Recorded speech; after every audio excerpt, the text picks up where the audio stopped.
Hello everybody, welcome to St. Peter's Law Academy. So your CLAT PG exam is coming. I know कि सिर्फ 45 days रह गए हैं CLAT PG के exam में ऑलमोस्ट, और अब सबको बहुत टेंशन है कि ये एग्जाम के लिए अच्छे से प्रिपेयर कैसे करें, कैसे इसमें पूरी मेहनत डालें, कैसे इसमें पूरा अपना एफर्ट डालें कि हमारा एग्जाम जो है बहुत अच्छा जाए।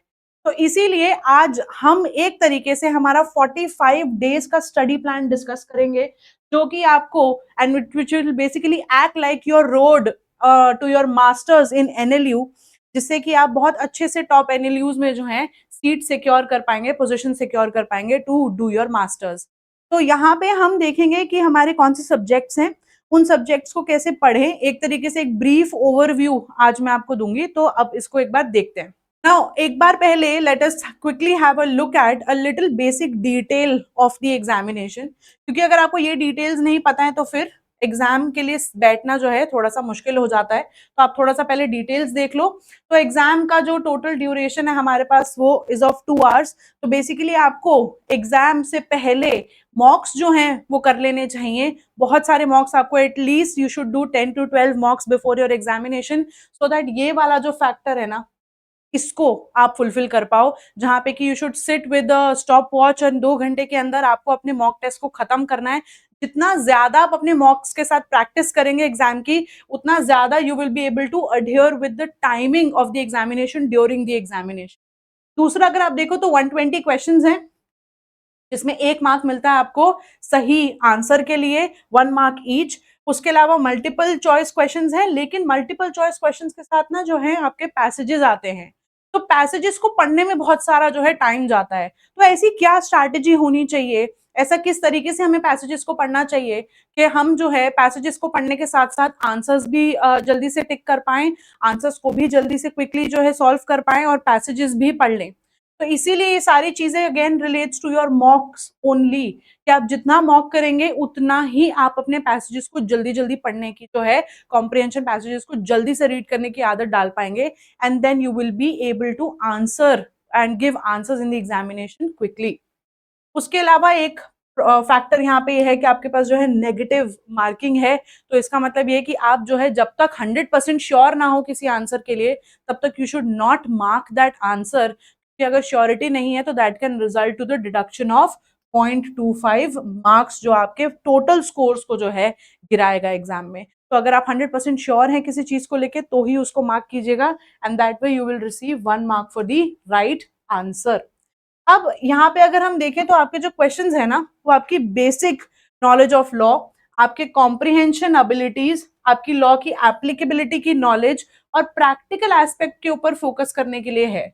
तो अगर आप पैसेजेस भी देखेंगे, अगर आप प्रीवियस ईयर पेपर्स भी देखेंगे, अगर आप मॉक्स भी करेंगे, तो आप समझ पाएंगे कि यहाँ पे जो है प्रैक्टिकल एस्पेक्ट ऑफ लॉ की जो है ज्यादा बात की जाती है, जहां पे कि देयर आर पैसेजेस इन्वॉल्व जिनके अंदर की केस लॉज बहुत ज्यादा इन्वॉल्व होते हैं। तो focusing on case laws also becomes important, कि आप पढ़ाई के साथ साथ, पढ़ने के साथ साथ जो है केस लॉज पे भी फोकस करें, क्योंकि केस लॉज पे बेस्ड भी क्वेश्चंस आते हैं। तो दैट इज वाई हम यहाँ पे प्रैक्टिकल एस्पेक्ट पे बहुत फोकस करते हैं, और आपको जो अपनी अप्रोच है पढ़ने की वो उसी डायरेक्शन में लगानी चाहिए। उसके अलावा आपका जो सिलेबस है, the syllabus is not exhaustive. अब अगर हम एक जो सिलेबस को देखते हैं ऑन कंसोर्शियम ऑफ एनएलयूज, तो that syllabus is not exhaustive. उसमें ब्रॉडर कैटेगरी का जो आपका सिलेबस है वो दिया हुआ है। उसके अंदर अगर हम प्रीवियस ईयर पेपर्स को थोड़ा सा एनालाइज करें, एनालिसिस करें उसका, तो we'll see that there are other things also involve, your minor laws also involve, other subjects also involve, जो कि उस ब्रॉड कैटेगरी ऑफ सिलेबस में नहीं दिया हुआ। तो that is more like an umbrella of syllabus, जिसके अंदर के उस अम्ब्रेला के अंदर आपके और भी बहुत सारे जो माइनर लॉज हैं और टॉपिक्स जो हैं वो इन्वॉल्व होते हैं। तो अब कैसे समझें, कैसे पढ़ें कि सिलेबस क्या है, कौन बताएगा कि सिलेबस क्या है? देख लेते हैं कि सिलेबस क्या है। अब this syllabus has been derived on the basis of your previous year examinations. तो अगर हम प्रीवियस ईयर पेपर्स को देखेंगे तो आपके प्रीवियस ईयर पेपर्स में से ये सारे टॉपिक्स और ये सारे सिलेबस, इन सारे मेजर माइनर लॉस से जो है क्वेश्चंस आ रखे हैं। अगर हम बात करते हैं कॉन्स्टिट्यूशनल लॉ की, तो this marks the most portion of your examination. अभी तक के अगर आप पिछले 4 साल के एक पेपर्स उठा के देखेंगे तो आप ये देख पाएंगे कि कॉन्स्टिट्यूशनल लॉ के passages are always varying between 4 to 9 in number, which means they mark the most of your paper, they constitute the most of your paper. So you have to most definitely focus on your constitution alongside your administrative law. ये दोनों काफी एक दूसरे से linked हैं. Constitution और admin आप साथ में पढ़िए एंड इनको साथ में पढ़ने का तरीका जो है इज विल टेल यू. उसके अलावा अगर आप देखें तो jurisprudence is also one of the important subjects. इससे भी 2 से 3 पैसेजेस हर पेपर में आते ही आते हैं. अब यहाँ पे जिन चीजों पे फोकस किया जाता है, अच्छा अब जूरिस्प्रूडेंस देख के आपके दिमाग में आएगा कि पोजेशन एंड ओनरशिप पे फोकस किया जाता होगा. नहीं, यहाँ पे ट्विस्टेड फैक्टर्स और ट्विस्टेड पैसेजेस पे फोकस किया जाता है. लॉ एंड मोरालिटी पे सालमन ने क्या कहा था, ह्यूगो ग्रोशियस ने क्या कहा था, ऑस्टिन ने क्या कहा था, ऐसी चीजों पे फोकस किया जाता है, उनकी स्टेटमेंट्स पे फोकस किया जाता है. एंड वेदर और not you understand the crux of their statements and you whether और नॉट यू अंडरस्टैंड कि उन्होंने क्या कहा था और उसका मतलब क्या है, ये चीज आपकी टेस्ट की जाएगी जूरिस्प्रूडेंस के पैसेजेस में. उसके अलावा company law is also very important. Company law में इनसाइडर ट्रेडिंग के साथ कंपनी लॉ को लिंक करके जो है आपके क्वेश्चंस बने हैं पहले पेपर्स में.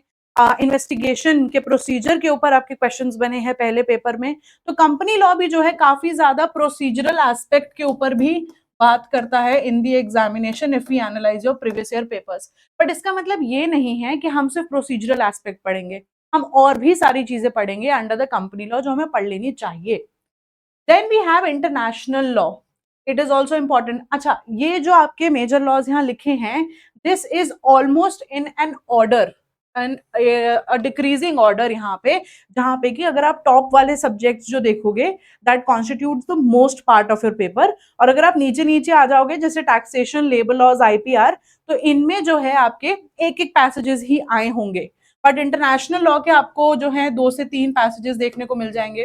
कंपनी लॉ के 2 से 3 पैसेजेस देखने को मिल जाएंगे. जूरिस्प्रूडेंस के भी, कॉन्स्टी के मैंने आपको कहा 4 से 9 पैसेजेस आपको देखने को मिल जाएंगे. और एडमिनिस्ट्रेटिव लॉ के भी कंबाइनिंग इसी में आ जाते हैं आपके. तो अगर हम अब इंटरनेशनल लॉ की बात कर रहे थे, तो इंटरनेशनल लॉ के अंदर लॉ ऑफ द सी पे, एक्स्ट्राडिशन पे, असाइलम्स पे, आपका जो रशिया यूक्रेन वॉर हुआ था उसके ऊपर भी क्वेश्चन बना था, जो वॉर के राइट आफ्टर जो एग्जाम हुआ था इन दैट पर्टिकुलर ईयर, उससे भी आपके क्वेश्चंस बने थे. So which means you have to be updated on what is also happening internationally if any kind of war is being taken place. अगर कुछ ऐसा atrocity या oppression हो रहा है किसी स्टेट पे, तो आपको उस पे भी फोकस करना है फ्रॉम द न्यूज, क्योंकि उसके ऊपर आपके जो है क्वेश्चंस बन सकते हैं. For example on your genocide conventions, for example on your extraditions, asylums. तो ये सारे इंपॉर्टेंट क्वेश्चंस हैं. इसके अलावा आपका लॉ ऑफ द सी पे भी क्वेश्चन बना है अंडर इंटरनेशनल लॉ. तो ये कुछ बहुत इंपॉर्टेंट टॉपिक्स बन जाते हैं, कीपिंग के आपके जो वर्ल्ड है उसमें हो क्या रहा है, keeping that into mind you have to study your international law. और बाकी बेसिक चीजें तो आपको पढ़नी ही हैं. Next coming on environmental law. Again environmental law के 2 से 3 पैसेजेस आपको देखने को मिल जाएंगे. और एनवायरमेंटल लॉ के अंदर भी आपके अलग अलग एक्ट्स इंक्लूड होते हैं. The air act, the water act which is the prevention act, and also your forest conservation act. उसके अलावा आपका environmental protection act is the main act. इसके अलावा हमारे पास एनजीटी एक्ट है, लेकिन एनजीटी एक्ट का एक ओवरव्यू भी चलेगा अगर आप ले लेंगे तो. तो एनवायरमेंटल लॉ जैसे सिलेबस में दिया हुआ है ना, एनवायरमेंटल लॉ एक ब्रॉडर कैटेगरी है जो सिलेबस में लिखा है. उसके अंडर हमारे पास कुछ अलग अलग एक्ट्स आते हैं, जिन एक्ट्स का एक ओवरव्यू लेना बहुत इंपॉर्टेंट है from the point of view of the examination. इसके अलावा आपका आता है कॉन्ट्रैक्ट लॉ. अब कॉन्ट्रैक्ट लॉ के अंदर आपका इंडियन कॉन्ट्रैक्ट एक्ट आता है. उसके अलावा इम्प्लाइडली इसके अंदर आपका पार्टनरशिप और सोगा भी इंक्लूड होता है. तो you have to not leave those laws as well, those acts as well. उनका भी एक ओवरव्यू लेना और उनका भी प्रोसीजर समझना और उनके भी इंपॉर्टेंट सेक्शंस को पढ़ना इज वेरी इंपॉर्टेंट. उसके अलावा आपके कॉन्ट्रैक्ट के अंदर एजेंसी, बेलमेंट, ये सारी चीजें भी आती हैं. और कॉन्ट्रैक्ट का भी जैसे कंपनी लॉ का प्रैक्टिकल एस्पेक्ट पूछा जाता है, वैसे ही under the category of commercial laws contract का भी आपका प्रैक्टिकल एस्पेक्ट पूछा जाएगा. तो कॉन्ट्रैक्ट में भी प्रैक्टिकल एस्पेक्ट पे आपको फोकस करना है. अगर आप सब्जेक्ट्स ऐसे देखो तो इंटरनेशनल लॉ पे theoretical qualitative sort of questions बनते हैं, आपके जूरिस्प्रूडेंस पे भी ऐसे क्वेश्चंस बनते हैं, आपके एडमिन पे भी ऐसे क्वेश्चंस बनते हैं. लेकिन अगर आप कंपनी लॉ देखोगे, एनवायरमेंटल लॉ देखोगे, सॉरी इंटरनेशनल लॉ देखोगे और कॉन्ट्रैक्ट लॉ देखोगे, तो इसके अंदर आपके प्रोसीजर के ऊपर बेस्ड क्वेश्चंस बनते हैं, जो कि प्रैक्टिकल एप्लीकेबिलिटी पे बहुत ज्यादा फोकस करते हैं rather than the theoretical qualitative concept. Then is your family law. Family law के अंदर हमारे पास अगेन 2 से 3 पैसेजेस और उसमें जो है रीसेंट केस लॉज के ऊपर भी क्वेश्चन पूछा गया है। रिसेंट केस लॉज को भी इन्वॉल्व किया गया है in the purview of family law. अब फैमिली लॉ के अंदर आपको हिंदू लॉ भी पढ़ना है, आपको मुस्लिम लॉ भी पढ़ना है।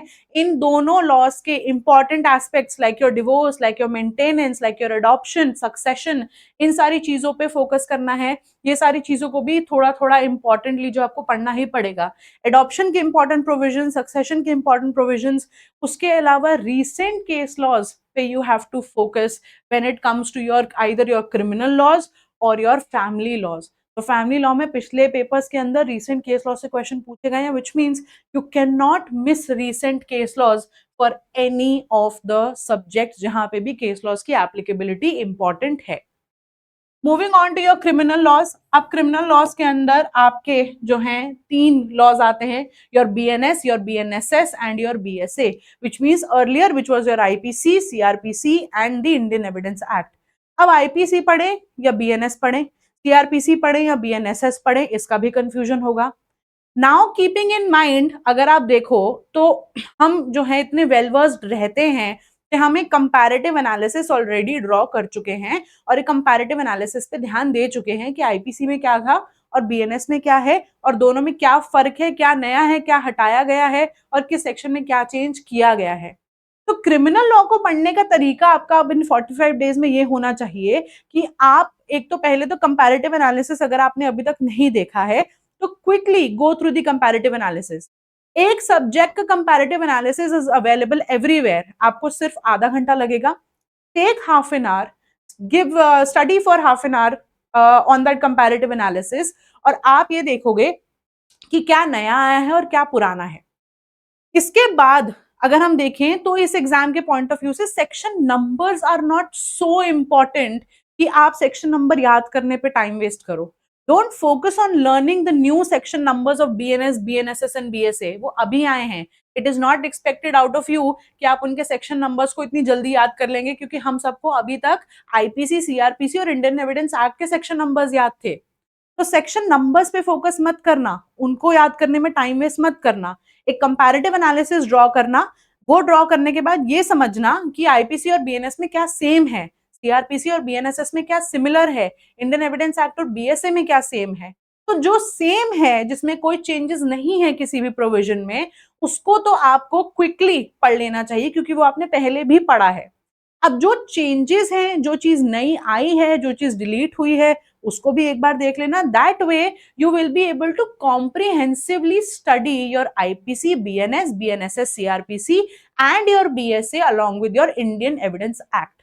तो यहाँ पे हम जो है कॉम्प्रिहेंसिवली एक तरीके से पढ़ने, तो हम एक ही एक्ट है 1 2 3, बट हम कॉम्प्रिहेंसिवली एक तरीके से 6 चीजों को एक साथ जो है स्मार्टली अगर पढ़ेंगे तो हम क्रिमिनल लॉ को पूरा का पूरा अच्छे से कवर कर पाएंगे। अगर हम यहाँ पे देखें तो आपके ना सीआरपीसी और बीएनएसएस जो है उससे बहुत क्वेश्चंस बनते हैं क्रिमिनल लॉ में, क्योंकि अगेन वो जो प्रैक्टिकल एस्पेक्ट है ना, जो प्रोसीजरल एप्लीकेबिलिटी, प्रैक्टिकल एप्लीकेबिलिटी पे बात करता है, वो सीआरपीसी या बीएनएसएस से निकल के आता है। एंड दैट इज वाई ऐसे क्वेश्चंस आपके क्रिमिनल लॉज में बनते हैं। तो आप एक बार अगर प्रीवियस ईयर पेपर उठा के देखोगे तो आप ये देख पाओगे कि सीआरपीसी के कितने सारे क्वेश्चंस हैं, तो उस पे भी आपको फोकस अच्छे से करना है। Then comes your law of torts. अब लॉ ऑफ टॉर्ट्स का जो है हर प्रीवियस ईयर पेपर में पैसेज नहीं है।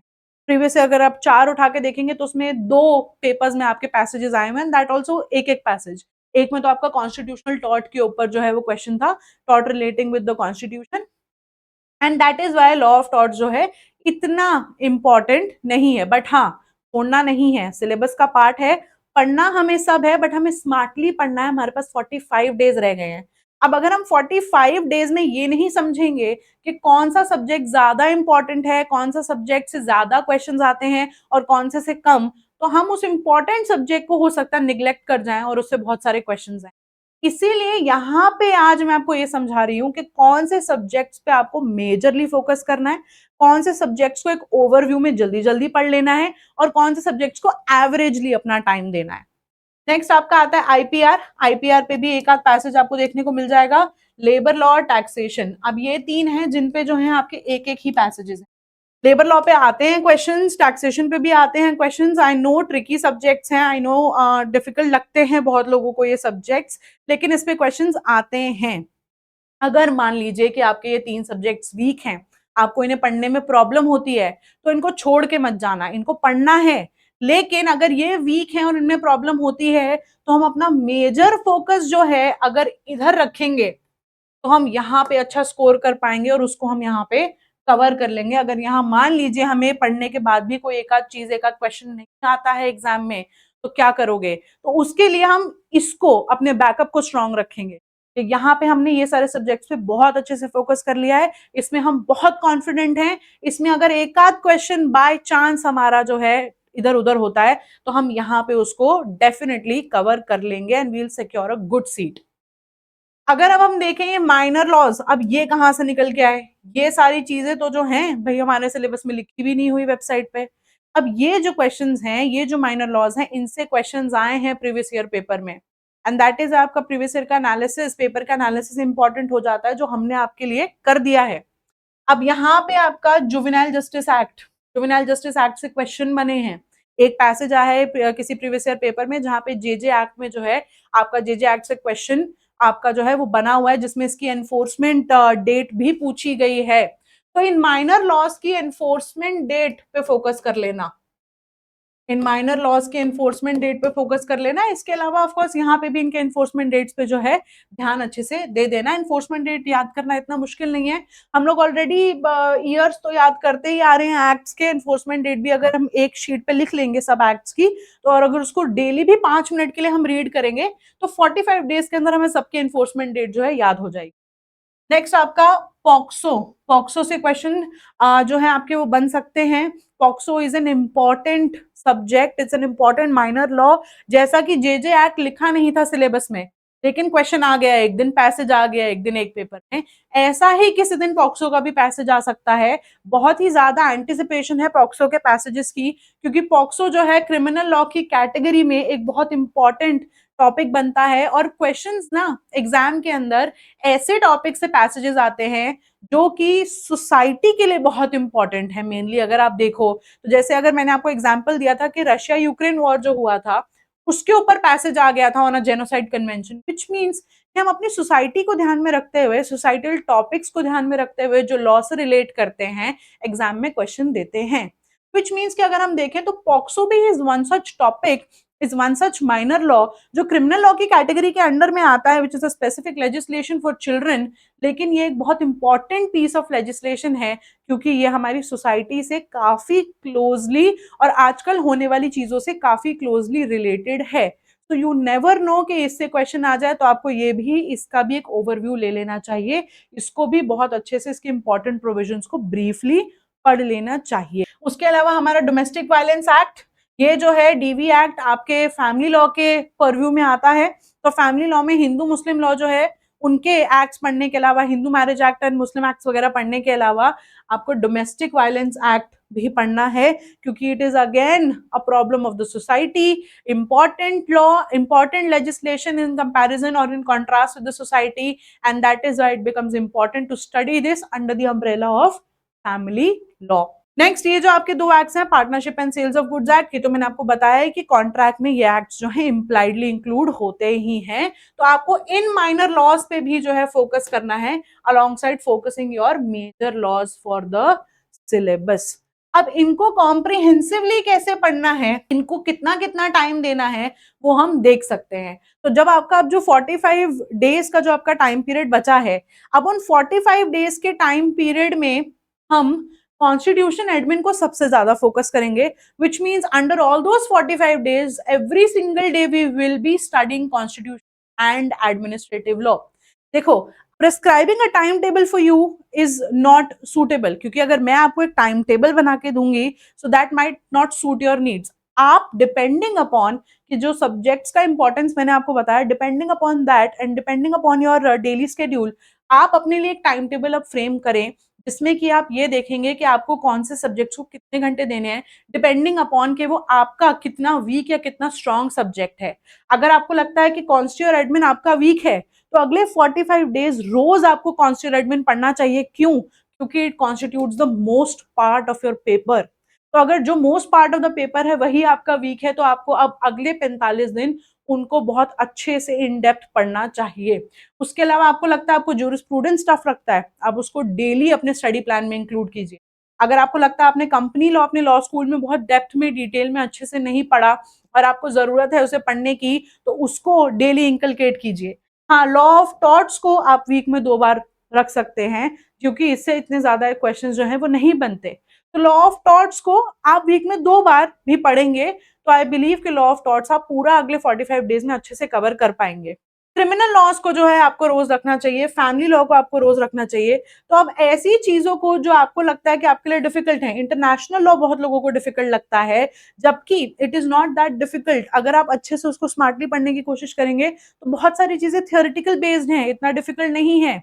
तो अगर आप उसको कैटेगराइज करके पढ़ोगे, स्मार्टली पढ़ोगे, टॉपिक वाइज पढ़ोगे और देख के पढ़ोगे कि कौन सा सब्जेक्ट आपके लिए कितना इजी, कितना वीक, कितना स्ट्रांग है, तो उस हिसाब से आप अपने स्टडी प्लान को जो है इंकलकेट कर पाओगे। फिर आपको ये माइनर लॉस को भी टाइम देना है, इनका भी एक ओवरव्यू लेना है। तो इसीलिए make a study plan according to yourself which suits your need, but make sure it depends upon this analysis कि सब्जेक्ट जो हैं वो कितने और कैसे आते हैं एग्जाम में। अब आप जब इनको बहुत अच्छे से जो है पढ़ लेंगे, इनको बहुत डिटेल में पढ़ लेंगे और अपने 45 डेज का जो पूरा एफर्ट है अपने एग्जाम में लगाएंगे, तो उसी एफर्ट में we are also going to help you in between. उसी एफर्ट के अंदर we have a good comprehensive conducive 10 days revision program, जिसके अंदर की 10 डेज के अंदर हम जो है we will focus on most all of the subjects, जहां पे we will give you 10 plus subject coverage. उस रिविजन प्रोग्राम में जितने इंपॉर्टेंट टॉपिक्स हैं आपके उन सब्जेक्ट्स के, इंपॉर्टेंट क्या, बेसिकली हम उस पूरे के पूरे सब्जेक्ट को बहुत अच्छे से और बहुत कंड्यूसिव तरीके से रिवाइज करेंगे। We will give you 5 mock test. As I told you कि मॉक जो है करना बहुत इंपॉर्टेंट है, आपको टाइम फ्रेमिंग में भी हेल्प करता है, आपको कॉम्प्रिहेंशन रीड करने में और कॉम्प्रिहेंड करने में भी हेल्प करता है, और आपको अपना टाइम मैनेज करने में भी हेल्प करता है। So that is why mocks will give you live classes of this revisions, जहाँ पे कि you can ask all of your doubts. कोई भी आपको किसी भी सब्जेक्ट को लेके डाउट है which is the part of your CLAT PG syllabus, you can ask all of those doubts in the classes. आपने अब तक कुछ पढ़ा है और आपको डाउट आ रहा है, आपको समझ नहीं आ रहा है, किससे पूछना है, you can ask us. 10 plus subject coverage तो मैंने आपको बताया, and it is at a very very reasonable price. It is for 1999 only, earlier it was for 5000, but for you so that you can crack your examination, we have reduced the prices, and under this particular price only, just for this minimal cost, you will have a good revision of your 10 plus subjects। इतनी अच्छी revision जिसके अंदर की आप बहुत अच्छे से जो है अपने एग्जाम तक अपने कॉन्सेप्ट्स को बहुत अच्छे से क्लियर कर पाएंगे, उनको रिटेन कर पाएंगे, एंड आई एम श्योर कि आपका एग्जाम है फिर बहुत बहुत अच्छा जाएगा। So all the very best. Upcoming videos में हम और भी स्ट्रैटेजीज को अच्छे से डिस्कस करेंगे, जैसे कि focusing on your landmark judgments और केस लॉज, उनको पढ़ें कैसे, एग्जाम पॉइंट ऑफ व्यू से वो कितने इंपॉर्टेंट हैं, कौन से सब्जेक्ट्स के कितने केस लॉज इंपॉर्टेंट हैं। हम ये सारी चीजों को और स्ट्रैटेजीज को भी अपनी आने वाली वीडियोस में डिस्कस करेंगे, और ये चीजों को हम अपने रिविजन प्लान में भी जो है बहुत डिटेल में डिस्कस करेंगे। ये रिविजन प्लान तो नाम है, लेकिन इस रिविजन प्लान के अंदर आपको इतनी सारी इंफॉर्मेशन और इतनी अच्छी स्ट्रैटेजीज और चीजें दी जाएंगी कि आपको रिविजन प्लान नहीं लगेगा। तो all the very best, I will see you guys.